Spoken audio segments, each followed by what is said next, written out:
सगळ्यांना सगळ्यात आधी श्री स्वामी समर्थ.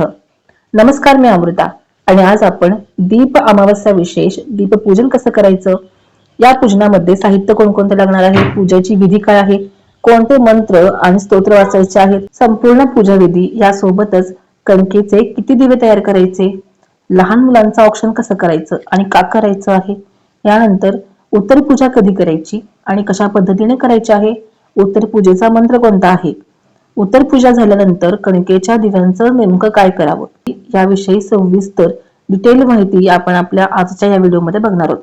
त्यामुळे व्हिडिओला कुठेही स्किप न करता व्हिडिओ संपूर्ण बघा.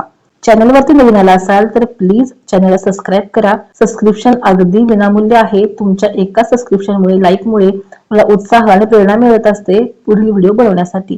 तर चला व्हिडिओला आपण सुरुवात करूयात. सगळ्यात आधी आपण दीपपूजनाचं महत्व बघूयात. वर्षभर आपण देवासमोर दिवा लावत असतो, तर परंपरेनुसार उजव्या बाजूला तेलाचा दिवा आणि डाव्या बाजूला तुपाचं निरंजन लावलं जातं. दिव्याची ज्योत ही ज्ञान, मंगल आणि ईश्वराचं प्रतीक मानले जाते. कोणतीही पूजा, जप किंवा साधना करताना आपण सर्वात आधी दिवा लावतो, दिव्याची पूजा करतो. तर हे का बरं, असं का असतं, तर याला सुद्धा एक सविस्तर शास्त्र दिलेलं आहे. असं म्हणतात की देव हे वेगळ्या मितीमध्ये राहत असतात. मग मिती म्हणजे काय, मिती म्हणजे डायमेन्शन्स. सोप्या भाषेत सांगायचं झालं तर लोक. देव हे देवलोकामध्ये असतात, जसे की ब्रह्मदेव ब्रह्मलोकामध्ये, विष्णू महाराज वैकुंठ लोकामध्ये, भगवान शंकर शिवलोकामध्ये. याच पद्धतीने इतर देव हे देवलोकामध्ये राहत असतात.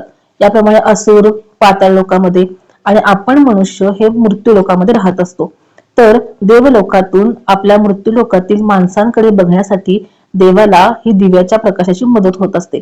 मग आपण पूजा करताना ज्यावेळी दिवा लावतो तेव्हा दिव्याची जी ज्योत असते त्या ज्योतीच्या प्रकाशातून देव आपल्याला देवलोकातून या लोकामध्ये म्हणजे आपल्याला बघत असतात. म्हणूनच दिव्याला अनन्यसाधारण असं महत्व पूजेमध्ये दिलं जातं.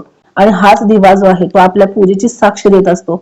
आपण जी काही पूजा केली आहे ती त्या देवतेपर्यंत पोहोचवण्याचं काम हा दिवा करत असतो. हा एक माध्यम आहे देवांना आणि आपल्याला एकमेकांशी जोडण्याचा, आणि याचीच कृतज्ञता म्हणून दीप अमावस्येला आपण दीपपूजा करत असतो. आता आपण पूजेसाठी लागणारे साहित्य कोणतं आहे ते बघूया.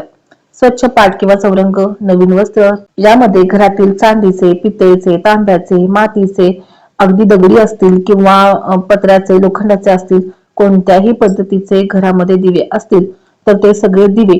पूर्वीच्या काळी बघा आपल्या घरामध्ये कंदील असायचे, केरोसिन वापरून आपण ते कंदील लावले जायचे. तेही तुमच्या घरामध्ये असतील तर त्याची सुद्धा पूजेसाठी इथे वापर करायचा आहे.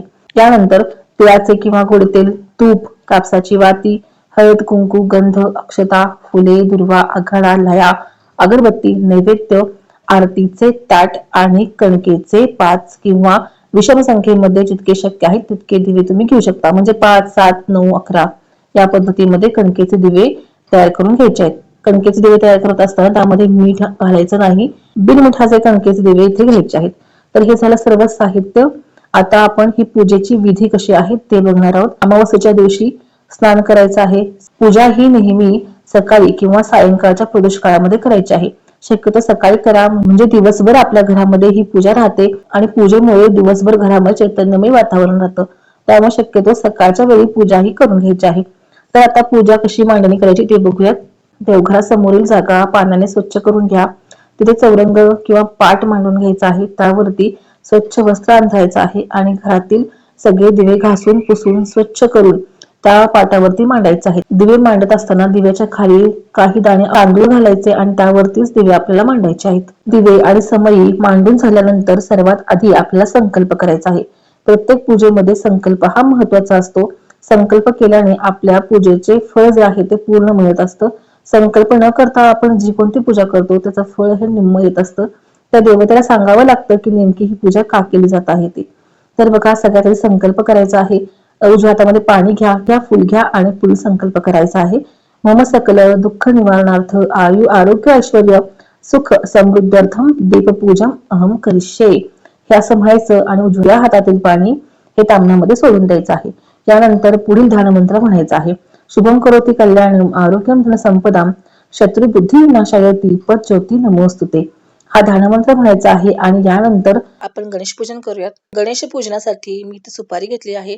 तुम्ही गणेशाची मूर्ती घेतलात तरीही चालेल. तामणामध्ये सुपारी घ्या 2 चमचे शुद्ध पाणी घालून स्नान घालायचं आहे. देवपूजेच्या वस्त्राने सुपारी पुसून चौरंगावरती तांदळाचं आसन करावं आणि त्यावरती सुपारी ठेवून द्यायची आहे. सुपारीला हळदी, कुंकू, अक्षता आणि फुलं अर्पण करून नमस्कार करायचा आहे. त्यानंतर सर्व दीपपूजन करून घ्यायचं आहे. सगळ्यात आधी ओम दीपदेवताभ्यो नमः गंधम समर्पयामी. दिव्यांना गंध लावून घ्यायचा आहे. यानंतर हळदी कुंकू लावायचं आहे. श्री दीपदेवताभ्यो नमः हरिद्राम कुंकुमम सौभाग्यद्रव्याన్ని समर्पयामी. यानंतर अक्षता वाहायच्या आहेत. श्री दीपदेवताभ्यो नमः अलंकारार्थी अक्षतां समर्पयामी. यानंतर फुल अर्पण करा. ओम दीपदेवताभ्यो नमः ऋतुकालोद्भव पुष्पाणि समर्पयामी. तर मांडणी झाल्यानंतर तेलाच्या दिव्यांमध्ये 2 वातींची 1 वात करायची आणि ती वात आपल्याला लावून घ्यायची आहे. आणि जी दिवे तुपाचे आहेत, तुपाची निरांजन असतील तर त्यामध्ये 1 फुलवात लावून घ्यायची आहे. अशा पद्धतीने जितके दिवे आपण पूजेमध्ये मांडलेले आहेत ते सगळे दिवे तेलाने आणि तुपाने आपल्याला लावून घ्यायचे आहेत. त्यानंतर दिव्यांना धूप दाखवायचा आहे. श्री दीपदेवताभ्यो नमः धूपमग्रा अर्पयामी. 3 वेळा चंद्राकार धूप ओवाळून घ्यायचा आहे. आता यानंतर ह्या सगळ्या दिव्यांना कणकेच्या दिव्यांनी औक्षण करायचं आहे. तर बघा, एक 5 मी ते कणकेचे दिवे करून घेतले. त्यामध्ये कापसाच्या वाती लावून घेतलेल्या आहेत. त्यामध्ये तेल घालून मी वाती लावून घेतलेल्या आहेत आणि या दिव्यांनी मी या सगळ्या दिव्यांना औक्षण करणार आहे. तर 3 वेळा चंद्राकार ओवाळून आपल्याला ह्या सगळ्या दिव्यांचं औक्षण करायचं आहे. श्री दीपदेवताभ्यो नमः दीपम दर्शयामी दीपम दर्शयामी दीपम दर्शयामी. हे झाल्यानंतर या सगळ्या दिव्यांना आपल्याला नैवेद्य दाखवायचा आहे. तर नैवेद्यामध्ये दूध, साखर, खीर, पुरणाचे पदार्थ किंवा फळं आपल्या घरी किंवा काही घरच्या परंपरेनुसार तुम्ही जे काही सात्विक नैवेद्य बनवत असाल ते अर्पण करा. कांदा, लसूण विरहित कोणताही नैवेद्य दाखवला तरीही चालेल, नसेल दूध साखर दाखवलं तरी पण चालेल. तर या पद्धतीनं आपल्याला नैवेद्य दाखवून घ्यायचा आहे. खालील पाण्याने मंडल काढा. त्यावरती मी साखरेची वाटी ठेवून घेतलेली आहे आणि 3 वेळा याच्यावरून पाणी फिरवून घेणार आहे. ओम सततवर्तन्ति परिसिंचयामि. ओम तत्सवितुर्वरेण्यं भर्गो देवस्य धीमहि धियो यो नः प्रचोदयात्. या पद्धतीने आपलं नैवेद्य दाखवून झालेलं आहे. नैवेद्यानंतर आता पुढील प्रार्थना हात जोडून म्हणायची आहे. दीप सूर्याग्नि रूपस्त्वं तेजसां तेज उत्तमं गृहाण मत्कुतां पूजां सर्व काम प्रदो भवः.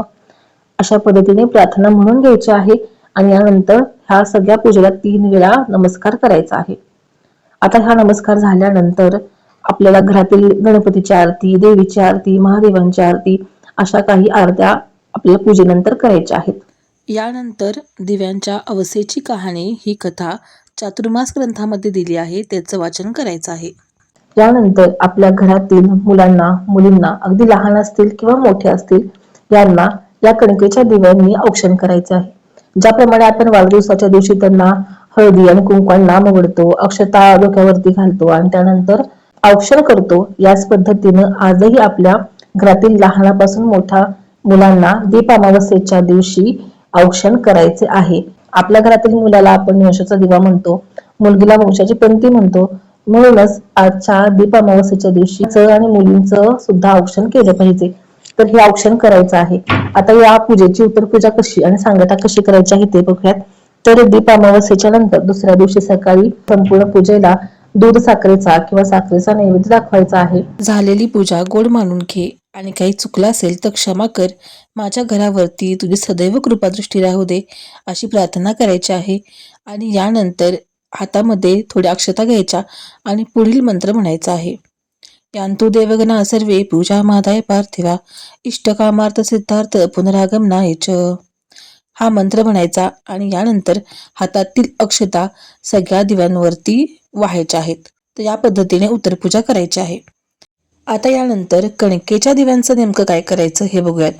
उत्तरपूजेनंतर कणक्याचे शांत झालेले दिवे हे एकतर पवित्र ठिकाणी, जिथे एखाद्याचा पाय लागू नये अशा ठिकाणी झाडांमध्ये विसर्जित करा, किंवा यापेक्षा उत्तम उपाय आहे की ते तुम्ही गाईला खाऊ घाला किंवा पाण्यामध्ये विसर्जन करा, जेणेकरून पाण्यातील मासे हे कणकेचे दिवे खाऊ शकतील. दीप अमावस्येच्या दिवशी दिव्यांचं पूजन करणं म्हणजे आपल्या जीवनात सतत प्रकाश देणाऱ्या त्या दैवी शक्तीबद्दल कृतज्ञता व्यक्त करणं हेच आहे. तर ही आहे संपूर्ण दीप अमावस्या विशेष दीपपूजन. तुम्हाला ही माहिती जरा जरी आवडली असेल तर प्लीज लाईक करा, शेअर करा आणि चॅनलला सबस्क्राईब करायला विसरू नका. सबस्क्रिप्शन अगदी विनामूल्य आहे. ही दिव्यांची अमावस्या तुमच्या घरी सुख, समृद्धी, संपन्नता, ऐश्वर्य आणि प्रकाश घेऊन येवो ही स्वामींचरणी प्रार्थना. श्री स्वामी समर्थ.